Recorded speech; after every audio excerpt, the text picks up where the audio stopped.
ఓం శ్రీమాత్రే నమ. ఎంఎస్ రామారావు గారు ఆలపించిన సుందరకాండ పారాయణం 32వ రోజు. శ్రీ హనుమాను గురుదేవులు నాయద పలికిన సీతారామ కథ, నే పలికెద సీతారామ కథ.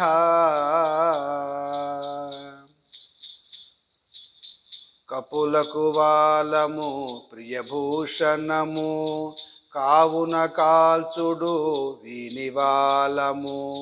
వాడవాడల ఊరేగింపుడు, పరాభవించి వదిలివేయుడు.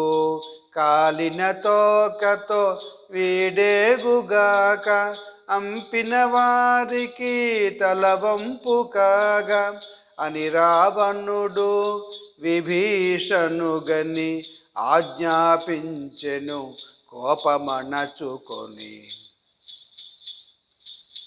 జీర్ణాంబరములు అసురులు తెచ్చిరి, వాయుకుమారుని తోకకు చుట్టిరి.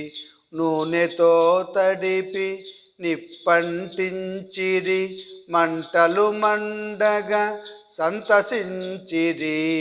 కపికుంజరుని ఈడ్చుకుపోయిరి, నడివీధులలో ఊరేగించిరి. మారుతి మాత్రము మిన్నకుండెను, సమయము కాదని సాగిపోయెను. శ్రీ హనుమాను గురుదేవులు నాయద పలికిన సీతారామ కథ, నే పలికెద సీతారామ కథ.